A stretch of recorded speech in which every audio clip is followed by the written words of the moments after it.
స్మృతిపురాణానామాలయం కరుణాలయం నమామి భగవత్పాదశంకరం లోకశంకరం.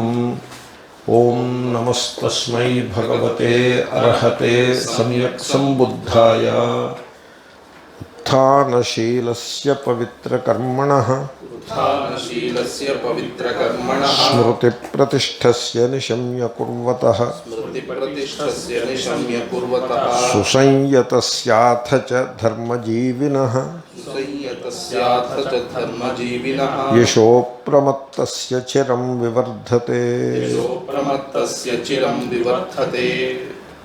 So మనం ఇంతకుముందే అనుకున్నట్టుగా బుద్ధ భగవానుడు దేవుడి గురించి ఏం చెప్పట్లేదు, ఆయన ఆత్మ గురించి కూడా ఏమీ చెప్పట్లేదు. ఆ దేవుడి వైపు వేసే అడుగుల గురించే చెప్తున్నాడు. మనలో ఉండేటువంటి దైవత్వాన్ని ఆవిష్కరించుకునే ఉపాయాలనే ఆయన చెప్పుకుంటూ పోతున్నాడు.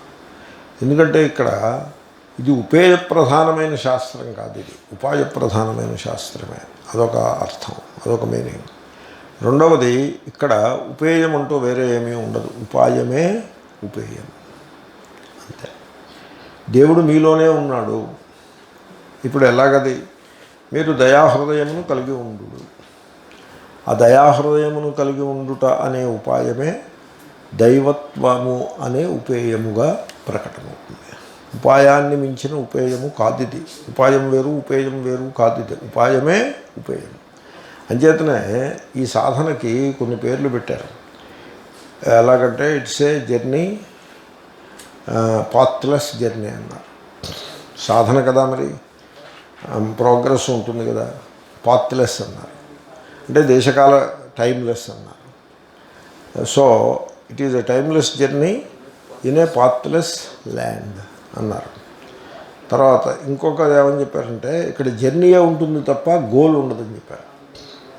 ఇప్పుడు యజ్ఞయాగాదులు ఉన్నాయనుకోండి, అక్కడ జర్నీ ఉంటుంది, గోల్ ఉంటుంది. ఇక్కడ జర్నీయే ఉంటుంది, గోల్ ఉండదు. ఎందుకంటే గోలు, మీరు జర్నీ ఎక్కడ మొదలుపెట్టారో అక్కడే ఉంటుంది గోలు. ఇంకా అదేం గోల్ అది? ఇప్పుడు నేను ఇక్కడ జర్నీ మొదలు పెడితే గోల్ కూడా ఇక్కడే ఉంటే ఇంకా I need not even take one step to reach the goal. In fact by taking one step I miss the goal. అలాంటి జర్నీ ఇది. అంచేతనే ఇక్కడ జర్నీయే ఉంటుంది తప్ప గోల్ ఉండదు. కాబట్టి ఒక విష్ణువో, శివుడో, లేకపోతే శంకరుడో, లేకపోతే మరోడో గాడ్ ఏదో పెట్టి అది గోల్ కింద పెట్టుకుని అలాగ మతాలు పోతూ ఉంటాయి. ఇక్కడ అదేం ఉండదు. ఇక్కడ ఆ గోలు నువ్వే, గోల్ సేకరు నువ్వే, గోలు నువ్వే. కాబట్టి నిన్ను నీవే చేరుకోవాలి. ఇప్పుడున్న సంసారి అయిన నీవు దైవత్వముతో నిండిన నిన్ను చేరుకోవాలి అంతే. ఈ సంసారత్వం యథార్థమైతే, శంకరులు చెప్పినట్టుగా దైవత్వం అధ్యారోపం అయితే గోలు చేరుకునేదే అసలు సంభవమే కాదు. వాస్తవం ఏమిటంటే దైవత్వమే యథార్థం, సంసారత్వమే అధ్యారోపం. ఇప్పుడు బాగుంది కదా. కాబట్టి ఈ అధ్యారోపాన్ని తొలగించేస్తే మిగిలిది గోలు. అధ్యారోపం ఉన్నంతసేపు గోల్ దూరంగా ఉన్నట్టు భ్రమ కలుగుతుంది.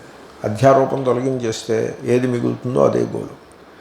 దీన్ని ఐతిరేయ భాష్యంలో శంకరులు చాలా బాగా చెప్పి ఉన్నారు.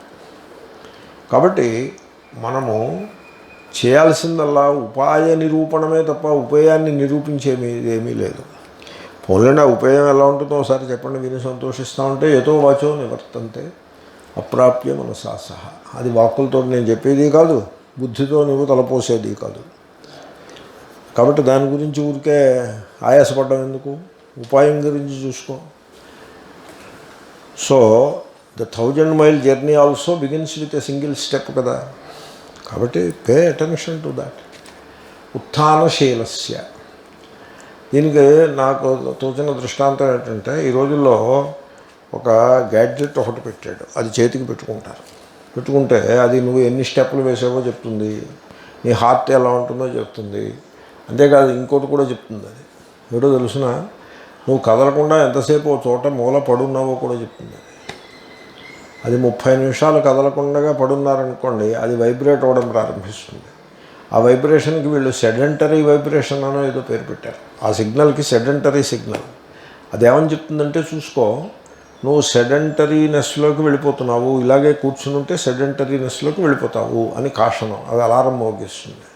కాబట్టి అప్పుడు ఒక్కసారి అలారం మోగించగానే మీరు లేచి గబగబా 4 అడుగులు ఆ చిగురు దాకా వేసి వచ్చేస్తే you have put a break to the onset of sedentariness. ఎంత బాగుందో చూడండి. అంటే రాత్రి మీరు నిద్రపోయేదాకా కూడా అది మిమ్మల్ని సెడెంటరీగా ఉండనివ్వదు, అలా కుర్చీలో సోఫాలో కూర్చొనివ్వదు, తక్కువ లేవదీస్తుంది. లేవండి, లేచి ఇటు కదలాడండి. ఎందుకంటే బాడీ ఒక చోట అలాగా పడు ఉండడానికి అది it is not meant for it. 4 చేతులు 2 చేతులు బయోమెకానిక్స్ ఉన్నాయి. ఇది 2 చేతులు 2 కాళ్ళు బాడీ, ఇది 4 కాళ్ళ బాడీ కాదు. ఇది 4 కాళ్ళ బాడీని ఇటు మూవ్ చేయటం కష్టం. బయోమెకానికల్లీ ఇది more difficult to carry it around 4 కాళ్ళ బాడీని. అంచేత ఆవు ఎప్పుడైనా నడుస్తుంటే ఏదో ఇబ్బంది పడిపోతూ నడుస్తున్నట్టుగా ఉంటుంది. గేదైనా అంతే, అవి మినిమం నడుస్తాయి ఇటు. తిండి గడ్డి కోసం నడుస్తాయి ఆ కొద్దిపాటు కూడా. మనిషి మన 4 కాళ్ళు వాడు కాదు, వీడు 2 కాళ్ళు 2 చేతులు కదా. ఈ ఎవల్యూషన్కి రీజన్ ఏమిటంటే వీడు he's not meant for sitting, he's not meant for standing alone, he's meant for moving around. అందుకోసం వచ్చింది ఎవల్యూషన్. అంచేత ఆ ఎవల్యూషన్లో వచ్చినటువంటి మార్పు ఇది. దీన్ని మనం రెస్పెక్ట్ చేసి ఇటు లేచి నడవడం అలవాటు చేసుకోవాలి. అప్పుడే మీరు శరీరం ఆరోగ్యంగా ఉంటుంది. శరీరం ఎప్పుడైతే ఉత్సాహంగా మీరు ఇటు నడుస్తూ ఉంటారో మనస్సు ఆరోగ్యంగా ఉంటుంది. నేను అనుభవంతో చెప్తున్నాను. నా దగ్గరికి ఒక అతను వచ్చాడు, ఎవరో పడుగుతారు, వీడు డిప్రెషన్లో ఉన్నాడండి అన్నారు. నేను అప్పుడే వాకింగ్కి బయలుదేరుతున్న సేలోస్వర్గ్లో. నేను వాళ్ళని అన్నాను, మీరు ఇక్కడ ఈ సోఫాలో కూర్చుని ఉండండి అని. ఈ డిప్రెషన్లో ఉన్నారని కుర్రాడు వాడు, నాతో రారా అన్నారు. నేను వాకింగ్కి బయలుదేరుతున్నాను. నేను వాక్ అంటే అప్పట్లో చాలా వేగంగా వాక్ చేసేవాడిని. బ్రిస్క్ వాకింగ్ అంటే ఇలాగ ఉంటుంది అన్నట్టుగా చేసేవాడిని. నాతోటి పరిగెత్తాల్సి వచ్చేది కుర్రాడు కూడా. తర్వాత నేను వాకింగ్ 2 మైళ్ళు చేసేసేవాడిని. సో నాతోటి రమణ వెళ్ళడంలో ముందు దెర్ ఈజ్ అన్ అప్, అక్కడ అప్ డౌన్ హిల్లక్ ఉంది. హిల్లక్ అది నేను సెలెక్ట్ చేసుకుని వాక్ చేసేవాడిని. హిల్లక్ మీదకి ఫ్లాట్గా వాక్ చేసేవాడిని. ఫ్లాట్గా ఎందుకు వాక్ చేయడం, హిల్లక్ వాక్ చేయాలి. కూర్చోవడం కంటే flat walking better, flat walking కంటే హిల్లక్ వాకింగ్ బెటర్. అటు దిగేప్పుడు మనకి ఎనర్జీ బాగుంటుంది, ఎక్కేప్పుడు ఇంకా బాగుంటుంది. దాని మీదకి ఎక్కడం ప్రారంభించా. వీడు కుర్రాడు, వీడు రాడు, రా అని నేను కేకలేసి నాతో పాటు పట్టుకెళ్ళాను. వాడి కింద మీద వాడి కారణంగా నేను తగ్గించుకోవాల్సి వచ్చింది ఆ వేళ బాగా. సరే మొత్తానికి తగ్గించుకుని తీసుకొచ్చాను. ఇప్పుడు చూడండి డిప్రెషన్లో ఉన్నాడో లేదో చూడండి. అంటే వాడు డిప్రెషన్ తగ్గింది. చెప్పాను, ఈ పనే చేయండి, రోజును మందులు మాకులు ఏం అక్కర్లేదు, ఉత్థానశీలుడిగా ఉంటే చాలు, వాడు డిప్రెషన్ నుంచి బయటపడతాడు. అప్పటికీ తగ్గకపోతే మీరు ఎవరైనా డాక్టర్ని అడిగితే వాళ్ళు ఏదో మందు ఇస్తారు. వాళ్ళు మందు ఇచ్చినా కూడా ఇప్పుడు నేను చేసిందే ఉపాయం, అది తప్పనిసరి అవుతుంది. ఇది లేకుండా ఓ మూలపడి కూర్చుంటారంటే ఆ డిప్రెషన్ ట్యాబ్లెట్ల మీద తగ్గిపోతుంది. లేచి ఇటు తిరగాలి. డిప్రెషన్ మీకు ఎప్పుడైనా స్వామి రామతీర్థ చెప్పారు, మీకు ఎప్పుడైనా మనస్సులో కష్టం అనిపిస్తుంది అనుకోండి, అంటే ఏమనిపిస్తుంది, జీవితం మీద ఉత్సాహం తగ్గుతుంది, ఏవో ఆపదలన్నీ మన నెత్తి మీద పడుతున్నాయి, భగవంతుడు మన ఎడల కనికరం లేకుండా ఉన్నాడు, ఈ కష్టాలన్నీ మనకే వచ్చాయి, ఈ బరువులన్నీ నేనే మోయాల్సి ఉంటుంది, నేను ఇంత బరువు మోయగలుగుతానా అని మీరు చాలా మీ స్పిరిట్ అంతా తగ్గిపోయి మీరు చాలా నిరుత్సాహంగా ఉన్న పరిస్థితులు ఎప్పుడైనా ఎదురైనప్పుడు అలాంటివి వస్తాయి, అందరికీ వస్తాయి. అప్పుడు మీరేం చేయాల్సి ఉంటుందో తెలిసిన, అవే భావాలని అవే ఆలోచనలతో అలాగ మల్లగొల్లాలు పడుతూ కూర్చోకూడదు. మీరు వెంటనే ఈ ఆలోచనలన్నీ కట్టిపెట్టడం అంటే కూర్చుంటే కట్టిపెట్టడం కుదరదు. కూర్చుంటే తుమ్మెదలు ఈగల తొట్టలాగా అవే తిరుగుతూ ఉంటుంది. లేచి నిలబడండి, స్టార్ట్ బ్రీఫ్ జాగ్ మొదలుపెట్టండి, స్మాల్ జాగింగ్ చేతనైతే రన్నింగ్, లేకపోతే జాగింగ్ మొదలుపెట్టండి, అయితే బ్రిస్క్ వాక్ మొదలుపెట్టండి. While you are jogging you cannot think so much, mind subside అవుతుంది, మైండ్ సబ్సర్వ్ అయిపోతుంది, ప్రాణశక్తి ముందుకు వచ్చేస్తుంది. ప్రాణశక్తి మూలపడి ఉంటే మైండ్ పిచ్చెత్తిపోతుంది. ప్రాణశక్తిని మీరు పైకి తీసుకురండి, ఉత్థానశీలులు కండు ఆ మనస్సు దాని వేగరీనెస్ తగ్గిపోతుంది, దాని చంచలత్వం ఒక్కసారి తగ్గుతుంది. మీరు జాగ్ చేయండి, వెళ్ళండి, తర్వాత గాలి నిండా గాలి పీల్చుకుని నిలబడి నిండా గాలి పీల్చుకుని వంగుని మోకాళ్ళు వంగకుండా నడుము వంచి నోటి ద్వారా ఆ కార్బన్ డైఆక్సైడ్ అంతని అని బయటికి తోసేస్తూ దాన్ని బయటికి తోసేసేప్పుడు నా నిరుత్సాహం పోతోంది బయటకు, నా దుఃఖం పోతోంది, నా కష్టాలు పోతున్నాయి, ఐఎమ్ నార్మల్ అగైన్ అని లేచి నిలబడాలి. మళ్ళీ నిండా గాలి పీల్చుకుని వంగుతో త్రో అవుట్ ఎవ్రీథింగ్. ఆఖరికి అజ్ఞానం కూడా మీరు త్రో అవుట్ చేసేయచ్చు. Do that cognitively do that. అలా 3 సార్లు చేయండి. రూమ్కి వెనక్కి రండి, మీ స్పిరిట్స్ బాగా ఎలివేట్ అవుతాయి. బయట ఇదిదో అవుతూ ఉంటుంది. ఇప్పుడు మంచం మీద రోగి ఉన్నాడు అనుకోండి, మన స్పిరిట్స్ ఎలివేట్ అయితే వాళ్ళ రోగం తగ్గిపోతుందా? తగ్గిపోదు. వాళ్ళ రోగం అలా కంటిన్యూ అవుతూ ఉంటుంది. మన స్పిరిట్స్ ఎలివేట్ అయితే మనం వాళ్ళకి కొంత సర్వీస్ చేయగలుగుతాం. లేదా మనం కూడా రోగం తెచ్చి కూర్చుంటే ఇప్పుడు ఇద్దరికీ సర్వీస్ చేసేవాడు మూడో వాడు రావాల్సి వస్తుంది. కాబట్టి గెటప్, మూవ్, ఉత్థానశీలస్య. నేను ఫిజికల్గా చెప్తున్నా, because physical and mental are inter connected. వాటిని మీరు సెపరేట్ చేయలేరు.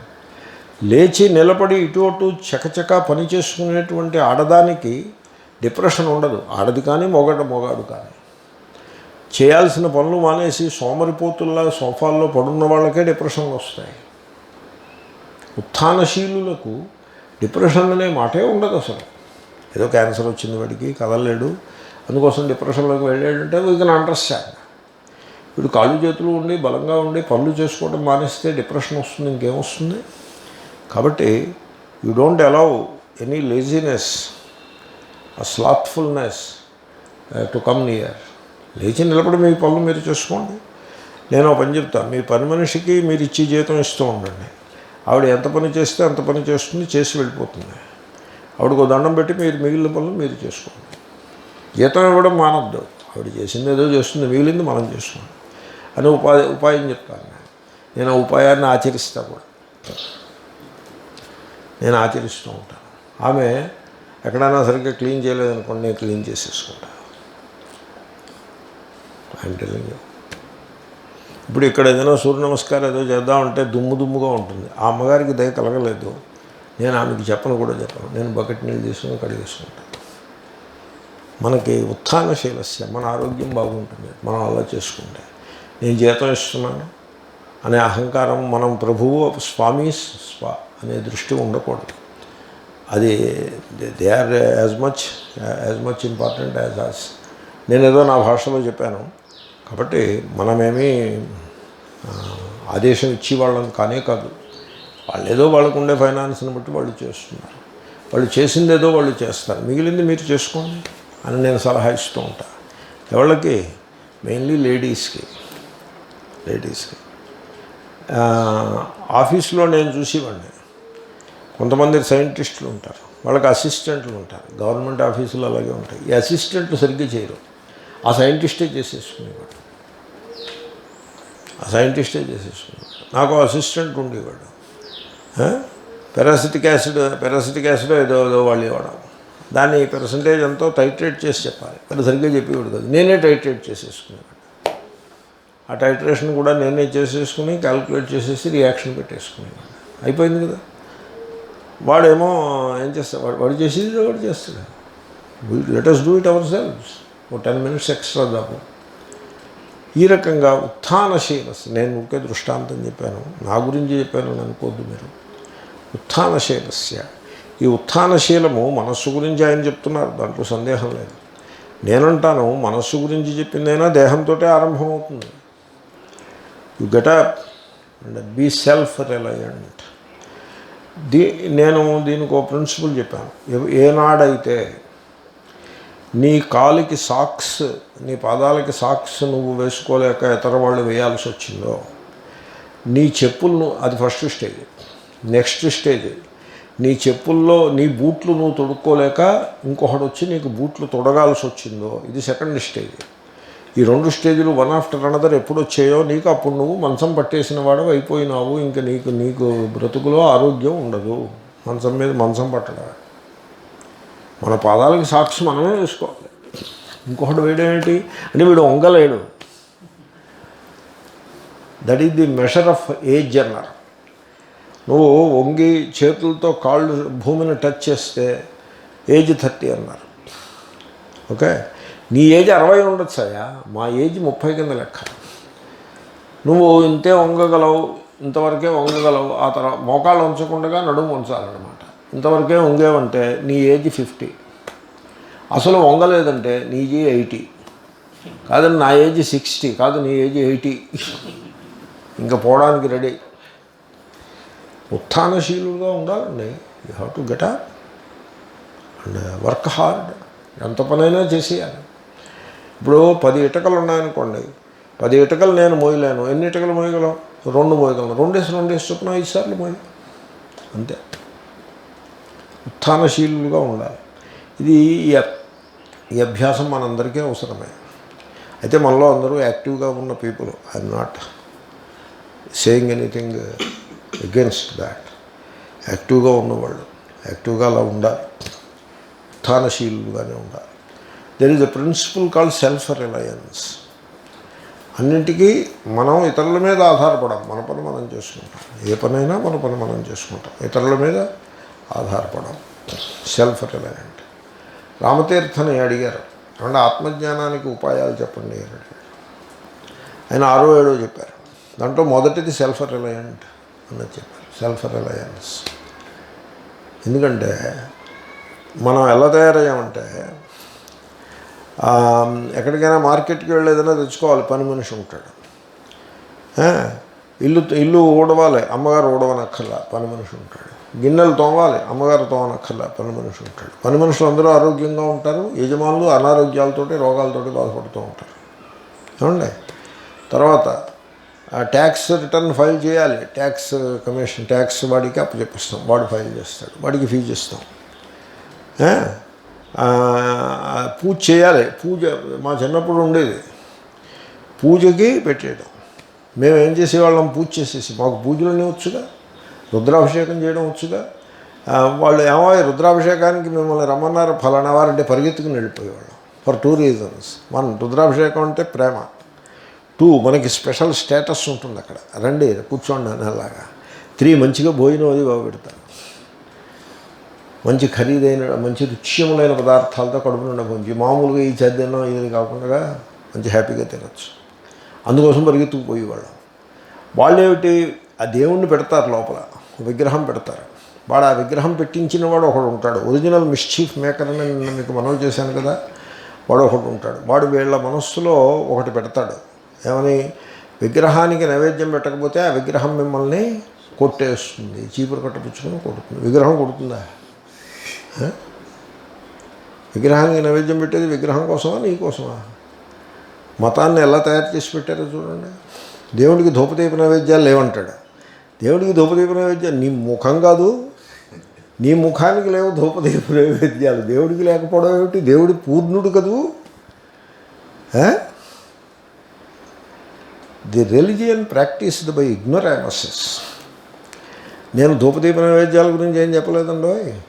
మీరు దాన్ని ధూపదీప నైవేద్యాలను ఏదో అన్నానని అనుకోరు. నేను ధూపదీప నైవేద్యాల గురించి చెప్పట్లేదు. దేవుడికి లేవనే మాట తప్పు. అవి పెట్టేది మన కోసం.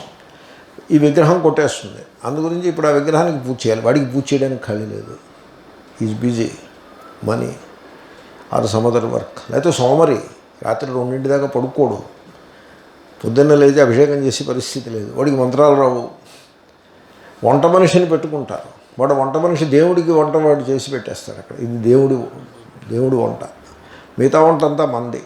ముందు దేవుడు వంట చేసేస్తాడు, ఏదో పొంగలో ఏదో ఇంత షుగర్ పారేసి చేసి పెడతాడు, అది దేవుడు వంట. దేవుడు వంట చేసేస్తాడు, దాన్ని నైవేద్యం ఎవడు పెట్టాలి? మేము వెళ్ళి పెట్టేవాళ్ళం.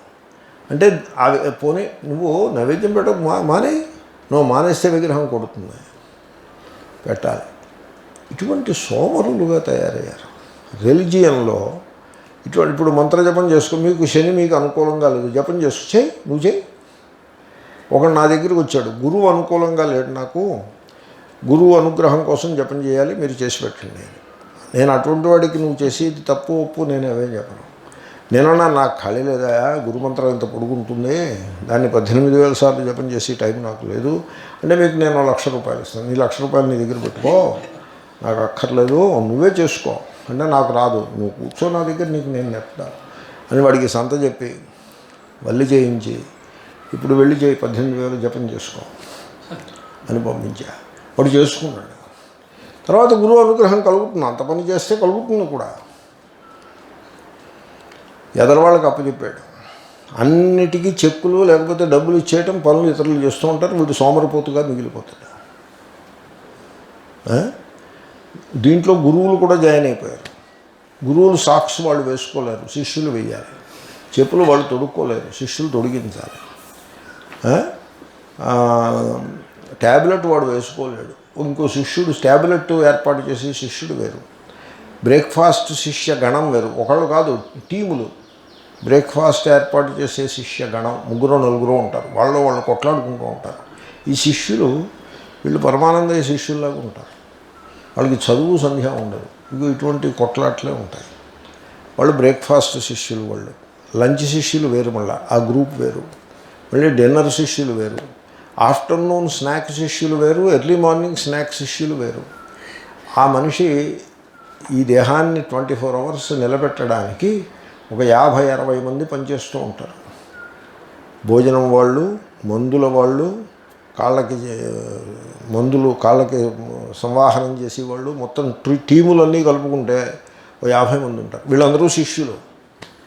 దీనికి కంట్రీ క్లబ్ వేదాంత అని పేరు. అర్థమైందండి? అలా ఉంటే రోగిష్ఠి వాళ్ళు అయిపోతారు. ముందు అందరికంటే ముందు గురువులు రోగిష్ఠి వాళ్ళు అయి కూర్చుంటారు. గురువు రోగిష్ఠివాడయ్యి ఉత్థానశీలస్య, మీకు ఏం పాఠం చెప్తాడు నిలబడు? గురువు కొంచెం ఉత్సాహంగా ఉన్నవాడు కాకపోతే ఈ శ్లోకం దీన్ని సిలబస్లోంచి తీసేయాల్సి ఉంటుంది. ఈ శ్లోకాన్ని ఎలా పాఠం చెప్తాడు? మా చిన్నప్పుడు అంటే మరి సినిమా డైరెక్టర్లు అంత తెలివితేటలుగా ఉండేవారు. ఎస్వి రంగారావు గారికో లేకపోతే అమ్మగారికి కన్నాంబ గారికో ఆమె మంచం మీద ఉంటుంది, ఇంకో కొద్దిసేపట్లో పోతుంది, అది కథలో భాగం. ఓకే, అప్పుడు డాక్టర్ని తీసుకొస్తారు. వాడు డాక్టరు వాడు దగ్గుకుంటూ ఇలా వస్తాడు, రోగి. వాడు డాక్టర్ రోగి. ఈ రంగారావు గారు ఆ మంచం మీదకి వచ్చి చేయి చూపించమంటారా అంటే చూపించండి చెయ్య అని చేయి చూసి, అప్పుడు రంగారావు అంటారు రోగి నేనా ఈయన? గురువు, రోగి అయిన గురువు మీకు ఏమి ఇన్స్పిరేషన్ ఇవ్వగలుగుతాడండి? ఉత్థానశీలస్య. గురువు ఎలా ఉండాలి? ఈ శ్లోకం చెప్పడమైనా మానేయాలి, ఇంక మిగతా శ్లోకాలు చెప్పచ్చు. ఆత్మపూర్ణము, ఆత్మయే బ్రహ్మ, బ్రహ్మ ఈ జగత్తుకి కారణము. మీరు చూసారా, నేను చూశానా? అభిన్న కారణము, అది నిమిత్తము అదే, ఉపాదానము అదే. మీకు ప్రత్యక్షం 5 రకాలుగా ఉంటుంది తెలుసా? మీరు తెలుసుకోండి. తర్వాత ఇలాంటి పాఠం చెప్పాలి. అర్థమైందా? ఇలాంటి పాఠం, అలాంటి పాఠం చెప్పడానికి పనికి వస్తారే తప్ప ఉత్థానశీలస్య ఆ పాఠం చెప్పడానికి పనికిరారు. బుద్ధుడు 80 ఏళ్ళు బతికాడు. ఆయన రోజు 10 మైళ్ళు నడిచేవాడు. బుద్ధుడి నుంచి నేర్చుకోవాల్సినవి ఏమిటో తెలుసిన? నడక, ధ్యానము, ఆత్మ, సెల్ఫ్ రిలయంట్ అంటే ఆత్మనిర్భరత. మన నరేంద్ర మోడీ గారు పెట్టారుగా, ఏమిటది? Self reliant Bharat, Atmanirbhar Bharat, ఆత్మనిర్భరత. అది బుద్ధుడి నుంచి 3 నేర్చుకోవాలి మనం. దాంట్లో మొదటిది ఉత్థానశీలస్య. నేను ఇలా చెప్తూ ఉంటాను, ఇలా ఈ బాగుడికి అంతమే ఉండదు. ఒక తండ్రికి 2 కొడుకులు ఉన్నారు. 20 ఎకరాల ఆస్తి, అంటే మంచి ఆస్తి. చెరో 10 ఎకరాలు ఇచ్చాడు. జాగ్రత్తగా కాపాడుకుంటారా అని ఆయన ప్రాణత్యాగం చేశారు. ఈ మొదటి కొడుకు, ఎరా ఇంకా ఎక్కడున్నారు, రండి, నేను బయలుదేరుతున్నాను తోటకి, మీరందరూ రండి నా వెనకాల, ఎందుకు ఇంకా ఆలస్యం చేస్తారు అని నౌకర్లని ఒక్క కేక పెట్టి ఆయన తోటకి వెళ్ళిపోయి, ఆ ముందు తోట పనిలో ఆయన ముందు ఉండేవాడు, వీళ్ళందరూ వెనకాల ఉండేవారు, ఈ నౌకర్లందరూ. ఆయన కలుపు మొక్క ఒక మొక్క పీకేపటికి వీళ్ళు 10 మంది దూకి ఒక్కొక్కడు 4-5 మొక్కలు 40 కలుపు మొక్కలు పీకుతారు. ఆయన ఒక్క మొక్క పీకేపటికి అలా ఉండేవాడు. రెండోవాడు పొద్దున్న 8ంటికి లేచి కాఫీ తాగుతూ అరుగు మీద కూర్చొని, ఎరా ఇంకా వెళ్ళలేదు మీరు ఎవళ్ళను తోటకి, ఈవేళేమో దున్నడా ఉంది కదా, ఇక్కడే ఏడుస్తారంటే వెళ్ళండి, దున్నండి, పొండి, వెళ్ళండి వెళ్ళండి అని తోలేవాడు.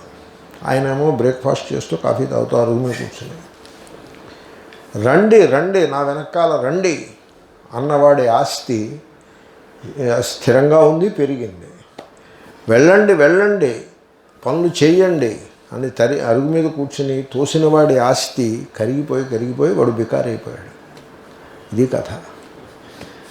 ఈ కథ స్వామి రామతీర్థ చెప్పారు. సెల్ఫ్ రిలయన్స్కి దృష్టాంతంగా చెప్పారు. మనం అలాగ ఉండాలి. ఉత్థానశీలస్య పవిత్ర కర్మణ. ఈ పవిత్ర కర్మణ ఎలా చెప్పాలో నాకు అర్థం కాదు, నేను సింపుల్గా చెప్తున్నాను. మనస్సులో చేసి సంకల్పం గురించి చాలా చెప్పాము, కర్మ గురించి మాట్లాడుతున్నాము. మీరు ప్రతిజ్ఞ చేసుకోవాలి, ఈ నోటితో ఎవళ్ళని నేను కష్టపెట్టను, ఈ నోటితో పరుషంగా మాట్లాడను, ఎవళ్ళని కష్టపెట్టను అని ఒక ప్రతిజ్ఞ చేసుకోవాలి. మీరు దాన్ని నిలబెట్టుకోలేకపోవచ్చు, ఎందుకంటే ఒకప్పుడు ఎదుటి వాళ్ళు చాలా ప్రొవోక్ చేస్తారు. ఆ ప్రొవొకేషన్ అని తట్టుకోవడం కష్టం. అలాగ ఓసారి నాకు కోపం వచ్చింది. కోపం వస్తే ఇదేమిటి 10 ఏళ్లలో లేని కోపం ఈవేళ ఎందుకు వచ్చింది అని చూసుకుంటే I felt justified, because the other person was pestering to the extreme. అప్పుడు అనుకున్నా నా తప్పు కాదు ఇదని అనిపించింది నాకు. ఎందుకంటే ఇంకా అంతకంటే ఎవడు తట్టుకోలేడు ఆ అబ్యూస్ని, ఆ పెస్టరింగ్, పెస్టే అంత అబ్యూజ్ అనమాట. తట్టుకోలేక get out from here, don't talk with me, now you won't get out, I'm getting out and so go out. ఆ కోపం వచ్చిందంటే ఎప్పుడూ లేనిది అంత అబ్యూజ్ అనమాట. ఇది ఎందుకు చెప్పారంటే మన నోటంపట మనం పరుషవచనమును పలుకము అని మనం ప్రతిజ్ఞ చేసుకోవాలి. నిలబెట్టుకోలేకపోతే దానికి ప్రాయశ్చిత్తం తర్వాత చేసుకుందాం. ఏదో మంత్రజపమో లేకపోతే నామజపమో ఏదో ఏడవచ్చు. ముందు ప్రతిజ్ఞ, నా నోటితో నేను పరుషంగా మాట్లాడను, నేను కొండెములు చెప్పను, I will not tell complaints, నేను గాసిప్ చెయ్యను, కొండెములు చెప్పను.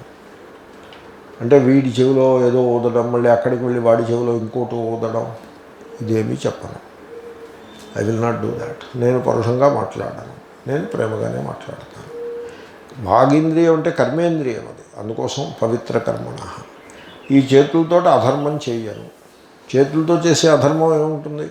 ఒక పిల్లాడిని 4 దెబ్బలు కొట్టడం అధర్మం, లంచం పుచ్చుకోవడం పెద్ద అధర్మం.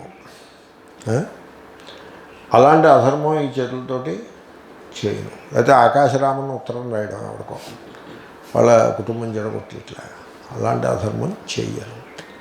ఈ కాళ్ళతో అధర్మం చెయ్యను. కాళ్ళతో అధర్మం ఏం చేస్తారు అంటే ఎక్కడికో వెళ్ళి ఏదో పొరపాటు చేసి వస్తారు, అది కాళ్ళతో చేసే అధర్మం. కాళ్ళు పెద్ద ఎక్కువ ఉండదండి, ఇంతేగా కర్మ అంటేను. కాబట్టి నేను చేసి కర్మలు అపవిత్రంగా ఉండకుండా ఉంటే సరిపడుతుంది. పవిత్ర కర్మ అని మనం you come to it in a negative way. పవిత్ర కర్మ అంటే ఏమిటండి? 1000 దీపాలు వెలిగిస్తే పవిత్ర కర్మ. When will you end, when will come to an end? నువ్వు ఎప్పటికీ పూర్తి చేయలేవు అది. ఏమన్నా నాకు అవన్నీ తెలియదండి, ఎదరవాడు పెట్టిన దీపం నేను ఆర్పను, నాకు చేతనైతే ఒక దీపం వెలిగిస్తాను, ఎదరవాడిది పెట్టి దీపం మాత్రం నేను ఆర్పను. కాబట్టి you come to it in negative వే. కాబట్టి ఈ చేతులతోటి నేను లంచం పుచ్చుకోను. దాన ధర్మాలకి అర్థమేముంది? నేను ఎంత దానం చేయగలుగుతాను? నేను చేసేది దానము అనదగ్గదేనా? అవన్నీ నేను ఐ కెనాట్ సే. చేతులతో లంచం పుచ్చుకోను, పరధనాన్ని అపహరించను, స్త్రీధనము ఇత్యాదుల పరధనం ఏదైతే ఉంటుందో దాన్ని ముట్టను. పవిత్ర కర్మణ. తర్వాత స్మృతి ప్రతి ధ్యానము. ధ్యానం అనేది నిత్యకృత్యంగా మన జీవితంలో ఉండాల్సి ఉంటుంది. ధ్యానం అనేది అది ఒక క్రియ కాదు, అది నిత్య సాక్షాత్కారం. ప్రతిదినము మీ గురించి మీరు తెలుసుకుంటూ ఉండటం, దాని పేరు ధ్యానం. ప్రతిదినము మీ స్వరూప స్వభావాలు మీకు తెలుస్తూ ఉంటాయి. ఎందుకని? మీ మనస్సు యొక్క కదలికలను మీరు విజిలెంట్గా సాక్షిగా తెలుసుకుంటూ ఉంటారు. కాబట్టి మీరు అవేర్ కాకుండా మనస్సు తనంత తానుగా ఏదో సంకల్పం చేశాడు, ఏదో పరిగెత్తుకుపోయిందనే పరిస్థితి ఉండదు. You are aware of the moment of consciousness. తర్వాత ఫీలింగ్స్ ఉంటాయి. థాట్స్ సూపర్ఫిషియల్గా ఉంటాయి, ఫీలింగ్స్ డీప్గా ఉంటాయి. మీకున్న ఫీలింగ్స్ ఏవైతే ఉంటాయో అవన్నీ మీకు తెలుస్తూ ఉంటాయి. అది మెడిటేషన్.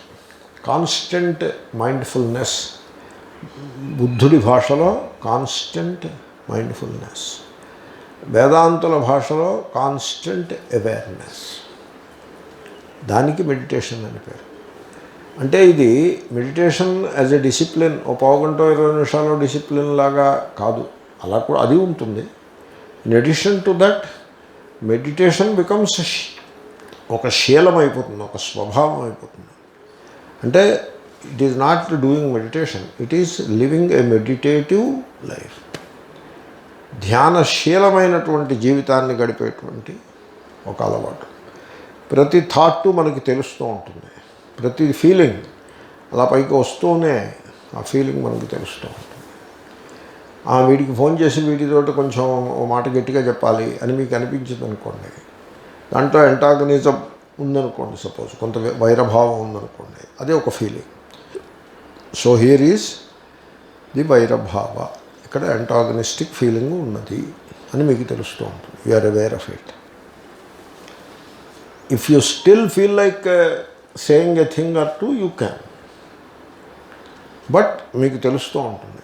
మీరు ఇన్అడ్వర్టెంట్గా తిట్టేసి తర్వాత పశ్చాత్తాపడడం అనే సమస్య ఉంటుంది, మీకు తెలుస్తూ ఉంటుంది.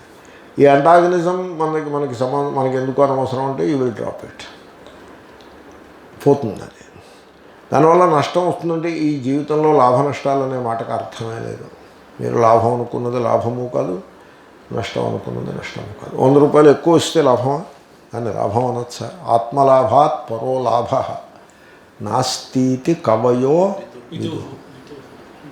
సురేశ్వరాచార్యుల యొక్క చాలా విలువైన సరళమైన మాటలు కొద్దే ఉన్నాయి. ఆయన చెప్పి ప్రతిదీ జటిలంగా ఉంటుంది, సరళంగా చెప్పారు ఈ మాటని. ఆత్మలాభాత్ పరోలాభో నాస్తితి కవయో విదుహు అని ఫస్ట్ లైన్. సెకండ్ లైన్ ఎక్కడ ఉన్నది? మానసోల్లాసము చోట. కాబట్టి ఇక్కడ లాభం మీ గురించి మీకు తెలుస్తుంది, అదే లాభం. ఇంకా అంతకంటే వేరే ఏమీ లాభం అక్కర్లేదు. You know about your self, that is the లాభ. ఓకే, మీ ఫీలింగ్స్ మీకు అర్థమవుతాయి. అంతే తప్ప మెడిటేషన్ అంటే, ఇక్కడ చెప్తున్న మెడిటేషన్ అంటే ఒక రూపాన్ని పెట్టుకుని, చాలా రూపాలు ఉన్నాయి లోకంలో, కౌంట్లెస్ ఫార్మ్స్ ఉన్నాయి. ఏదో ఒక ఫార్మ్ని సెలెక్ట్ చేసుకుని చూస్ చేసుకోవాలి. There is a choice. Choice అంటే ఏ బేసిస్ మీద చాయిస్ అవుతుంది? మీ సంస్కారాలను బట్టి మీరు చాయిస్ చేస్తారు. కాబట్టి మీరు చూస్ చేసిన రూపము అది మీ సంస్కారాలకు అద్దం పట్టిదే అవుతుంది తప్ప అది దేవుడికి సంబంధమై ఉంటుంది. దానికి దేవుని గురించి ఏమండి? ఇప్పుడు వాడు ఏ విగ్రహానికి పూజ చేస్తున్నాడో దాన్ని బట్టి దేవుడి గురించి తెలుస్తుందా, వాడి గురించి తెలుస్తుందా? చెప్పండి మీరు పెద్దలు. కాలభైరవ విగ్రహాన్ని పూజ చేస్తున్నాడండి, ఇంకోడు శివలింగానికి పూజ చేస్తున్నాడండి. వాళ్ళ సంస్కారాలు బయటపడిపోయా లేదా? కాబట్టి జనులు చేసే విగ్రహ పూజ లేకపోతే విగ్రహ ధ్యానము వాళ్ళ సంస్కారాలకు అద్దం పట్టిదిగా ఉంటుందే తప్ప అది దైవత్వానికి అద్దం పట్టిదిగా ఏముండదు. దాన్ని బట్టి మీకు దైవత్వం అంటే ఏం తెలుస్తుంది? దైవత్వం అలా తెలిసేదేమీ కాదు. దైవత్వం తెలియాలంటే దాని లక్షణం వేరు. కాబట్టి మెడిటేషన్ అంటే ఏదో ఒక ఫారం పెట్టుకుని అయితే ఏదో ఒక శబ్దం పెట్టుకుని దాన్నే రొటీన్గా మెకానికల్గా చేస్తూ కొంతకాలానికి దాని మీద ఆరంభంలో ఉన్న ఉత్సాహం తగ్గిపోతుంది, మెకానికల్గా రొటీన్గా అయిపోతుంది. ఇంకా తర్వాత దాన్ని మీకు అట్టెపెట్టేది ఏమిటో తెలుసిన భయమే అట్టెపెడుతుంది. దీన్ని విధులు పెడితే ఏం కొంప ములుగుతుందో అనే ఒక చిన్న శంక లోపల ఉండి అది దానికోసం సరే కానీ ఓ పావుగంట సేపు చేసిస్తే వదిలిపోతుంది. అంటే దేవతార్చన, ఇంట్లో దేవతార్చన పెట్టుకున్న రోజున ఉత్సాహం ఉంటుంది. ఓ ఏడాది తర్వాత, ఏడాది కూడా అక్కర్లా, దేవతార్చన చేయకుండా మనం భోజనం తింటే ఆ దేవతలందరూ మీద పడి అల్లరి చేస్తారేమోనని అది ఒక తంతు తంతు అంటారు. ఒక తంతు ముగించి తింటే మనకి హాని కలుగదు, బై డిఫాల్ట్ చేసుకుంటూ పోతాడు. అలా తయారవుతుంది. ఈ మెడిటేషన్ కూడా ఆ విధంగా తయారవుతుంది. మంత్రజపము అనే మెడిటేషన్ కూడా ఆ లెవెల్లోకి వెళ్ళిపోతుంది. అలా వెళ్ళిపోకుండా దాన్ని కాపాడుకోవాల్సిన ఆవశ్యకత కలదు. దాని యందు ప్రేమను జోడించాల్సి ఉంటుంది. ఆ మంత్రము సాత్వికమైనది అవ్వాలి. రాజస తామస మంత్రాలని పక్కన పెట్టాల్సి ఉంటుంది. మీరు చాలా లోతుగా ఆలోచించాల్సిన విషయం. ఇక్కడ మనం ఏం చెప్తున్నాం, బౌద్ధ ధర్మంలో బుద్ధుడు చెప్పిన మాటలు చెప్తున్నాం. బౌద్ధ ధర్మం కాదు, బుద్ధుడు చెప్పిన మాటలు చెప్తున్నాం కనుక ఇక్కడ మెడిటేషన్ అంటే మీ గురించి మీకు ఒకరోజు కంటే మరో రోజు మీ గురించి మీకు ఆ కల్పన భావన బాగా లోతవుతూ ఉంటుంది. More and more facets of your own inner self మీకు తెలుస్తూ ఉంటాయి. మీ స్వరూపం యొక్క బ్రెడ్త్ అండ్ డెప్త్ మీకు పరిచయం అవ్వడం ప్రారంభిస్తుంది. That is the meditation. That is how we're talking of the meditation. అంటే దీన్నే సెల్ఫ్ డిస్కవరీ అని అంటారు. మీ స్వరూపాన్ని మీరు డిస్కవర్ చేసుకుంటూ పోతారు. It's a continual discovery. అంటే నేను దాంట్లో టైం ఎలిమెంట్ని పెట్టట్లేదు. Self has infinite expressions. ఆ సెల్ఫ్ యొక్క ఎక్స్ప్రెషన్స్ ఇన్ఫినిట్. మీకు రోజు తర్వాత రోజు ఆ సెల్ఫ్ యొక్క ఎక్స్ప్రెషన్స్ మీకు అనుభవానికి వస్తూ ఉంటాయి. ధ్యానంలో అనుభవాలు అంటే మళ్ళీ మ్యాజిక్లు మెస్మరిజమ్స్ కాదండో, వాటికి అసలు స్థానమే లేదు. కాబట్టి మీ ఫీలింగ్స్ గురించి మీకు చక్కటి అవగాహన, కల్పన ఏర్పడుతుంది. వాటిల్లో ఉండే దోషాలు మీకు తెలుస్తూ ఉంటాయి. ఏ దోషాలు మీకు తెలుస్తాయో ఆ దోషాలు దూరం అవుతాయి. ఈ విధంగా బాడీని కూడా వాకింగ్ మెడిటేషన్ చేశారనుకోండి, ఏ లిమ్స్లో ఆర్థరైటిస్ ఉంది, ఏ లిమ్స్ ఇంకా ఆర్థరైటిస్కి గురి కాలేదు మీకు చక్కగా తెలుస్తుంది. ఏ లిమ్స్ మంచి ఫుల్ విగర్లో ఉన్నాయి, ఏ లిమ్స్ కొంచెం డల్ అయ్యాయి మీకు చక్కగా తెలుస్తుంది వాకింగ్ మెడిటేషన్లో. అలాగే regular meditation watching the mind రూపంగా ఉండే మెడిటేషన్ చేసినప్పుడు ఏ ఫీలింగ్స్ ఎలా ఉన్నాయి, వీటిలో అన్డిజైరబుల్ ఫీలింగ్స్ యొక్క లెవెల్ ఏ విధంగా ఉన్నది, positive feelings of love and compassion ఏ విధంగా మనలో నెలకొంటున్నాయి, అవన్నీ మీకు అనుభవానికి తెలుస్తూ ఉంటాయి. అద్దంలో ముఖం చూసుకున్నట్టు. అద్దంలో ముఖం ఎందుకు చూసుకుంటారు? ముఖంలో ఏదైనా కళంకం ఉంటే తీసివేయటం కొరకే కదా. అలాగే వాకింగ్ మెడిటేషన్ చేస్తే బాడీలో ఏదైనా చిన్న తేడాలు ఉంటే మీకు తెలుస్తాయి. డాక్టర్ గారికి చెప్పే ముందు మీకు తెలుస్తాయి. డాక్టర్ గారు మాత్రం ఆయనకి మాత్రం ఎలా తెలుస్తుంది? మనం చెప్తే తెలుస్తుంది. చెప్పాలి కదా. అంటే భుజం నొప్పిగా ఉందండి అని వెళ్ళాను డాక్టర్ గారి దగ్గరికి. భుజం నొప్పి అంటే నేనేం చెప్తానయ్యా, ఎక్కడుందా నొప్పి చెప్పు అంటే, ఏమో తెలియట్లేదండి, మొత్తం మీద నొప్పిగా ఉందండి అన్న. ఇలా పెట్టు భుజం అన్నాడు. ఇలా పెట్టాను. ఇప్పుడు ఎలా ఉంది నొప్పి అన్నాడు. కొంచెం పెరిగిందండి. ఇలా పెట్టు, ఇప్పుడు ఎక్కువ లేదండి. మొత్తానికి నా నొప్పి నేనే చెప్పాల్సి వచ్చింది ఆయనకి. మనం చెప్తేనే ఆయనకి తెలుస్తుంది. మన దేహమే అలా ఉన్నప్పుడు మీ మనస్సు గురించి మీకు ఆస్ట్రాలజీ చెప్తాడా, లేకపోతే రేఖాశాస్త్రం వాడు చెప్తాడా? మీ మనస్సులో సుఖ దుఃఖాల గురించి వాడు మీకేం చెప్తాడండి? మీరే వాడికి చెప్పాల్సి ఉంటుంది. మీరు చెప్పాక వాడు చెప్తాడు. మీరు ఏమని చెప్తారు? ఏటో ఇంట్లో కొడుకుతోటి భార్యతోటి సరిగ్గా పట్టలేదండి, ఏవో మనస్సులో కలహాలు ఉన్నాయండి అని మీరు చెప్తారు. వెళ్ళి ముందు మీ ఇంట్రడక్షన్ అలా ఉంటుంది. వాడు గడుసువాడు. వాడేమంటాడంటే శుక్రుడు శనికేసి చూస్తున్నాడు, అంచేతను అలా పట్టలేదు అని చెప్తాడు వాడు. అలా ఈ శుక్రుడు శనికేసి ఎంతవరకు చూస్తాడంటే రాబోయే 6 మాసాలు చూస్తాడు, ఆ తర్వాత ఇంప్రూవ్ అవుతుందంటాడు. తర్వాత వాళ్ళ దేవాంతకులు నేను చూసి ముక్కు మీద వేలేసుకున్నా. వాడు అంటాడు, నలుగురితో కలహం పెట్టుకోకుండా ఉండండి, మనస్సుకి శాంతిగా ఉంటుందని చెప్పాడు వాడు. ఆఖరి ఓర్లీతోసదియా, నువ్వు వేదాంతం ఎప్పుడు మొదలుపెట్టేవరా చెప్పడం? నువ్వు వేదాంతం చెప్పకూడదు కదా, నువ్వు జాతకం చెప్పాలి. నేను నలుగురితో కలహం ఎప్పుడు మానేస్తానో చెప్పాలి నువ్వు. గ్రహాలు నా చేత నలుగురితో కలహించేట్లా చేస్తున్నాయి కదా. ఇప్పుడు నేను భార్యతో కొట్లాడుతున్నాను, ఎందువల్ల? కుజుడు నాకేసి వంకర చూపు చూస్తున్నాడు కనుక. కాబట్టి ఇప్పుడు ఆ కుజుడిని సెటరైట్ ఎలాగ చేయాలో చెప్పాలి. వాడి దగ్గర నాకు సలహా చెప్తావు, కొట్లాడద్దని నాకు సలహా చెప్పేవాటైతే నువ్వు నీ దగ్గరికి ఎందుకు? ఏమంటే పాయింట్ ఉందంటారా లేదంటారా? You go in to that stream, you become a bundle of superstitions. You want that? No. You know your mind. You know your conflicts. You know your ego's movement. You know the movement of your consciousness. That is called meditation. స్మృతి ప్రతిష్టస్య. బాగా బలంగా దాంట్లో మీరు నిలబడి ఉండండి. నిశమ్య కుర్వత. శ్రవణం చేయండి, శాస్త్రాన్ని శ్రవణం చేయండి. శాస్త్రాన్ని శ్రవణం చేయడం అంటే మన వాళ్ళు ఏమన్నారంటే, ఏదో పురాణం చెప్పండి పంతులు గారు, పంతులు గారు ఒకడు ఉంటాడు, ఆయన పురాణం చెప్పమంటారు, ఆయన పురాణం చెప్తారు, వీళ్ళు వింటూ ఉంటారు.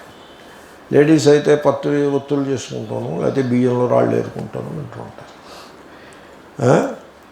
మామూలుగా ఈ పెద్దలు ఉంటారు, 2 ఊరి పెద్దలు, ఆ పొగాకు తెచ్చుకొచ్చి పొగాకు కట్టెలు ఉంటాయి, వాటికి శోధన చేయాల్సి ఉంటుంది. వాటిని ఇలా సాగతీసి ఆ కాడ తీసి వాటిని ఇలా చిన్న చిన్న ముక్కల కింద చీరుకుని వాటిని చుట్టలు చుట్టుకుని ఆ చుట్టలను ఇటు కట్ చేసుకుని పొట్లాల కింద కట్టి జేబులో పెట్టుకోవడం. ఇది పురాణం 1.5 కథ అయ్యేప్పటికి ఈ కార్యక్రమం పూర్తి చేసుకుంటాడు ఆయన.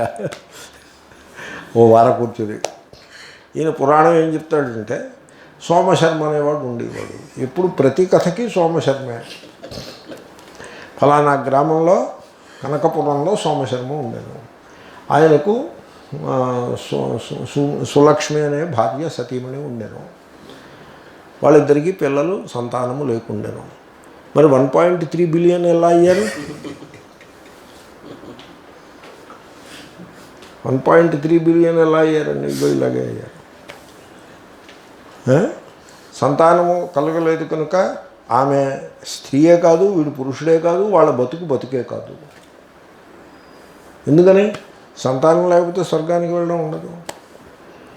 అపుత్రస్య గతిర్నాస్తి అని ఎవడో అన్నాడు. ఒరిజినల్ మిస్చీఫ్ మేకర్ ఒకడు అన్నాడు ఆ మాట. అది పట్టుకు ఎవడన్నాడో కూడా తెలియదు. అజ్ఞానినః గతిర్నాస్తి అని అనాలా, అపుత్రస్య గతిర్నాస్తి అన్నారా? ఏమనాలి?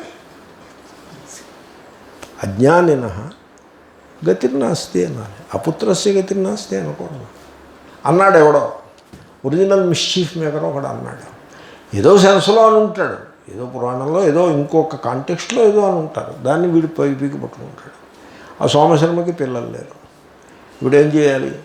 అప్పుడు ఒక మహర్షి వచ్చాడు వాళ్ళ దగ్గరికి. ఈ పిల్లలు లేకపోతే ఫెర్టిలిటీ సెంటర్కి ఏడవాలి, కానీ మహర్షి అంటే ఎక్కడ కుదురుతుంది? ఫెర్టిలిటీ సెంటర్ అంత సైన్స్ ఏమీ లేదుగా. ఎవరో మహర్షి దగ్గరికి అడిగారు. అడిగితే ఇవన్నీ కథలన్నీ ఇలాగే ఉంటాయండి. రిపిటేషన్, సమ్ డీటెయిల్స్ ఇక్కడ అక్కడ చేంజ్ అవుతూ ఉండడం, రిపీట్ చేస్తూ ఉన్నాడు. ప్రతి దేవతకి ఈ కథ ఉంటుంది. వామన పురాణంలో ఉంటుంది, వరాహ పురాణంలో ఉంటుంది, గణేష్ పురాణంలో, అన్ని పురాణాల్లోనూ ఇవే కథలు ఉంటుంటాయి, ఇవే ఉంటాయి. అప్పుడు ఆయన ఆ మహర్షి ఏం చెప్పాడంటే, నీకు ఆ పూర్వజన్మలో నువ్వు చేసిన పాపం నీలో ఉన్నది, అంచేతనం ఇలా అవుతోంది. నువ్వేం చేస్తావు? నేను ఒక కథ విన్నాను. నువ్వేం చేస్తావు అంటే, ఈ పూజ అది చేసి, వ్రతం చేసి, బాగా భోజనం అది చేసి అలా నడుము వాల్చు, నీకు వామిటింగ్ వస్తుంది. అప్పుడు ఆ వామిట్ అయిపోయినప్పుడు ఆ ఆహారంతో పాటుగా నీ పాపం కూడా వామిట్ అయిపోతుంది. అప్పుడు కాకులు వచ్చి ఆ వామిట్ని తినేస్తే కాకులు పాపం, ఎందుకంటే నల్లగా ఉంటాయి కదా, ఆ కాకులు తినేస్తే అప్పుడు నీ పాపం పోతుంది, అప్పుడు నీ భార్య గర్భవతి అవుతుందని చెప్తాడు. ఎలా ఉంది కథ? పాపాన్ని వామిట్ చేయడం ఏమిటి, కాకులు తినడం ఏమిటి, ఏమైనా అర్థం ఉందా? ఇది లిటరల్గా చెప్తాడు ఆయన. ఇలాంటిది ఏదో చూసుకుని మీరు చక్కగా శ్రవణం చేస్తూ ఉంటారు. దాన్ని శ్రవణం అనరు, అది శ్రవణం కాదు. అది దాన్ని ఏమన్నాలో నాకు తెలియదు. ఆ కథలు ఎవరికి వాళ్ళు చదువుకోవచ్చు, దీనికోసం శ్రవణం అక్కర్లేదు. శ్రవణం అంటే క్యాల్కులస్ నేర్చుకోవాలంటే శ్రవణం చేయాలి, ఆల్జీబ్రా నేర్చుకోవాలంటే శ్రవణం చేయాలి, భగవద్గీత తెలుసుకోవాలంటే శ్రవణం చేయాలి, ఉపనిషత్తు తెలుసుకోవాలంటే శ్రవణం చేయాలి. అదే నిశ్చయంగా. కాబట్టి you have to choose the right topic for శ్రవణం. You have to choose. అది ఎవరిలో చెప్తే కానీ మనం అర్థం చేసుకోలేము, మనంతటా మనకి దాని లోతంతా కూడా పూర్తిగా తెలియదు అని ఒక కారణము. రెండవ కారణము, శ్రవణము ఒక ధ్యానము వంటిది అని ఇలాగ అనేక హేతువులు మనం నిన్న అనుకున్నాము. ఆ విధంగా శ్రవణమును చేసి తత్వమును తెలియవలెను. తర్వాత సుసంయతస్య. ఇప్పుడు ఎప్పుడైనా హోమాలు చేస్తూ ఉంటారు. ఈ హోమాలు చేసే వాళ్ళకి నేను చెప్పే సలహా, వాళ్ళు నన్ను ఏం అడగరు, నేనే చెప్పేస్తున్నాను. నేను దగ్గరుంటే చెప్తూ ఉంటాను కూడా. చూడండి, ఈ హోమాలన్నీ మోరార్లెస్ వేసవిలో చేస్తూ ఉంటారు, పెద్ద పెద్ద హోమాలు. బయట ఊరు బయట ఎక్కడో ఊరు బయట ఎక్కడుంది ఈ రోజుల్లో ఖాళీ స్థలాలే లేవు. ఎక్కడో జనావాసాల్లోనే ఓ పందిళ్ళు, చలవ పందిళ్ళు అని పేరు పెట్టి ఆ కొబ్బరాకులు తాటాకులు పందిళ్ళు వేసి చేస్తూ ఉంటారు, హోమాలు చేస్తూ ఉంటారు. ఆ హోమాలు చేసేప్పుడు గుండము, హోమగుండము అని పెడతాడు. మీరు చిన్నది పెట్టుకోవా, అంత పెద్దది పెట్టకాయా అంటే వాళ్ళు వినరు. పెద్ద గొయ్య తీసి దాని చుట్టూ ఇటుకలతోటి పెద్ద గుండం పెడతాడు. అంత అక్కర్లేదు. మంత్రం ముఖ్యం, ద్రవ్యం ముఖ్యం. దేవతోద్దేశేన ద్రవ్యత్యాగో యాగ. దేవత భావన ద్రవ్యము, దాన్ని హోమంలో వేయటం. సింపుల్గా వేయచ్చు, పుడక వేయచ్చు, ఇన్ని కట్టెలు వేయక్కర్లేదు. ఒక్క చుక్క వేయటం సంభవం కాదు కనుక మీరు ఒక్క చుక్క వేయాలనుకుంటే 4 చుక్కలు పడతాయి, కంట్రోల్ చేయలేరు మీరు. అంచేతను 2-3 చుక్కలు వేసుకుందాము అంటే సరిపడుతుంది. హోమానికి 2-3 చుక్కలు చాలు. మంత్రం స్వచ్ఛంగా ఉండి 2-3 చుక్కలు హోమం వేస్తే సరిపడుతుంది. ఆ మంట చిన్నదిగా ఉంటుంది. హోమం చక్కగా విధిగా పూర్తి చేసుకోవచ్చు. వీళ్ళు ఏం చేస్తారు, పెద్దది పెడతారు, చెక్క పేళ్ళు పెడతారు అక్కడ, కట్టెలు. ఆ యాగం చేసేవాడు డబ్బున్నవాడు, వాడేమో పెద్ద కట్టెలు ముందే పేర్చి పెడతాడు. అవన్నీ ఫీడ్ చేస్తూ ఉంటారు. నేతి డబ్బాలు కొనేస్తారు. ఆ డబ్బాల్లోంచి గిన్నెల్లోంచి గరిటెల్లోంచి నిప్పుల్లోకి నేతులను వేస్తూ ఉంటారు. పెద్ద పెద్ద పక్కనేమో ఫైర్ ఇంజిన్ పెట్టుకోవాల్సి ఉంటుంది. ఇలాంటి వేషాలు వేయకూడదు. నిప్పుల్లో వేసేటువంటి ద్రవ్యము సంయతముగా వేయాలి. సుసంయతస్య, సంయతముగా వేయాలి. ఎంత అవసరమో అంతే వేయాలి. ఎక్కువ వేసేయకూడదు, ఎందుకంటే మంట వస్తే మనం తట్టుకోవాలి. అది దృష్టాంతం. దార్ష్టాంతికం ఏమిటో తెలుసిన, ఇంద్రియములు ఇవి అగ్నులు. శబ్దాదీన్ విషయానన్యే ఇంద్రియాగ్నిషు జుహ్వతి గీత. కాబట్టి కళ్ళు ఒక అగ్ని, కళ్ళలోకి వేసే విషయము ద్రవ్యము. అంటే టీవీ ముందు 24 గంటలు కూర్చుంటే మూర్ఖుడుగా తయారవుతాడు. ఎప్పుడైనా టీవీ వార్తల కోసం చూడడము సంయతముగా ఉండాలి. ఎప్పుడైనా సినిమా వినోదం కోసం చూడడము సంయతముగా ఉండాలి. ఇలా చెవులకు పెట్టేసుకుని 24 గంటలు సెల్ ఫోన్లో వింటూ ఉంటే అగ్నిహోత్రంలో నిప్పుల్లో నెయ్యి పోసినట్టుగా శబ్దములను అలాగ పోసుకుంటూ పోవడం. మీరు ఆలోచించండి, mind is what is mind. Mind is its content. That is the definition of the mind ఏమిటి? Mind is its content. దాంట్లో ఉండే కంటెంట్కే మైండ్ అని పేరు. మీరు అసలు ఏ రకమైన కంట్రోల్ లేకుండా, కమాండ్ లేకుండా కళ్ళతో రూపములను ఆ మైండ్లోకి పోసుకుంటూ, చెవులతో శబ్దములను, ఇవి నామరూపాలు. చెవులతో నామములను, కళ్ళతో రూపములను, ఇంకా ముక్కు, నాలుక, రసములు, గంధములు, ఇవన్నీ. అలాగ మనస్సు నిండా ఈ విషయములను నిరంతరము ఫీడ్ చేసుకుంటూ పోతే ఆ మనస్సు it has its own mechanism of dropping the unwanted. అలా డ్రాప్ చేసుకుంటూ అది ఎప్పటికప్పుడు it tries to keep itself fresh.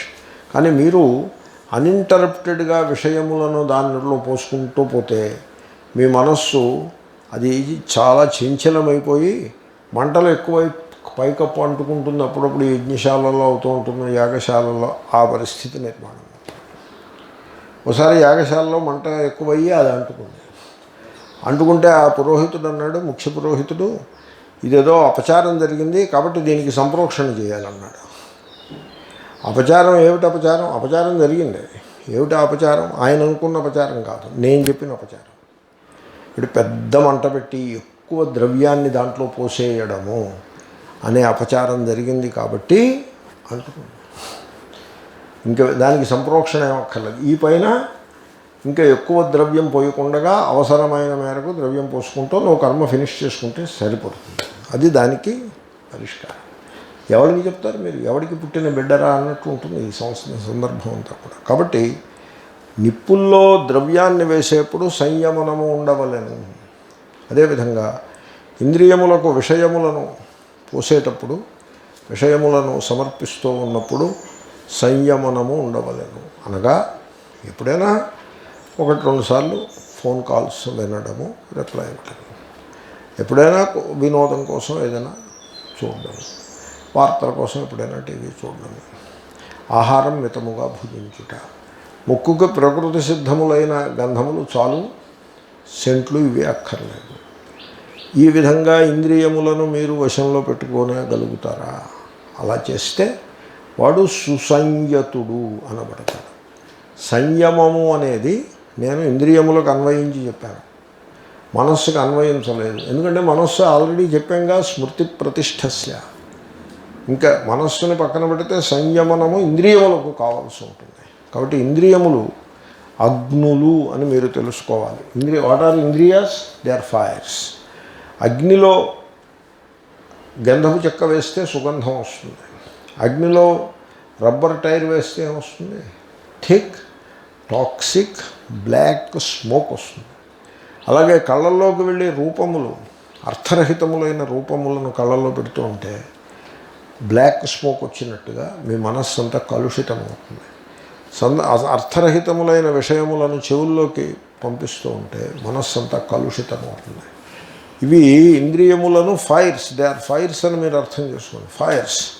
ఫైర్లో ఏదైనా వేసే ముందు ఆచితూచి వేయాలి. దేన్ని పడితే అది ఫైర్లో మిరపకాయలు ఇవి ఫైర్లో పారేయకూడదు. ఉప్పు ఫైర్లో మీరు ఉప్పు మిరపకాయలు వేయచ్చా? వేయకూడదు. గంధపు చెక్క వేస్తే ఏమైనా మీకు చేతనైతే వేయాలి, అగరు వేయాలి.